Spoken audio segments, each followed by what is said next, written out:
আসসালামু আলাইকুম রহমতুল্লাহ। কেমন আছেন সবাই? আশা করি সবাই ভালো আছেন আল্লাহর রহমতে। আমিও ভালো আছি আলহামদুলিল্লাহ। আজকে আমি কোনো রান্নার ভিডিও শেয়ার করব না। আমি আপনার সাথে একটা ইম্পর্টেন্ট কথা শেয়ার করব। আমি কয়েকদিন না, প্রায় কয়েক মাস আগে একটা ফেসবুক পেজ আপনাদের সাথে আমি লিঙ্কটি শেয়ার করেছিলাম, আমাদের রান্নার আর কি। কিন্তু সমস্যা থাকার কারণে এটা বন্ধ করে দেওয়া লাগছে। এখন আবার নতুন করে একটা পেজ খুলেছি, তোমাকে অরেঞ্জ বিলাই মিনি, আমাদের বিড়ালের নাম দিয়ে আর কি। এখানে সম্পূর্ণ বিড়ালের সব কিছু ছাড়া হবে। তো আপনারা চাইলে ঘুরে আসতে পারেন। আর আপনাদের যদি ফেসবুক পেজ থাকে তো ফলো দিয়ে দিতে পারেন।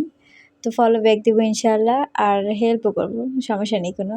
যেকোনো প্ল্যাটফর্ম, ইউটিউব, ফেসবুক, সবাই সবার পাশে থাকলে এগিয়ে যাওয়া সম্ভব। একা একা কেউ এগিয়ে যেতে এখন পর্যন্ত পারেনি, আর ভবিষ্যতেও পারবে না। এখন পর্যন্ত যারা সাফল্য অর্জন করছে তারা অবশ্যই ছোট ছোট ইউজারদের হাত ধরেই বড় হয়েছে। তো আমাদের উচিত সবাই সবার পাশে থেকে সবার সাথে এগিয়ে যাওয়া। বেশি কথা আর বাড়াবো না, আজ এই পর্যন্তই। কালকে নতুন ভিডিও নিয়ে হাজির হব। আজ ভালো থাকবেন সবাই, সুস্থ থাকবেন, আমার জন্য দোয়া করবেন। আপনাদের জন্য দোয়া এবং অবিরাম ভালোবাসা রইল। ধন্যবাদ। আল্লাহ হাফেজ।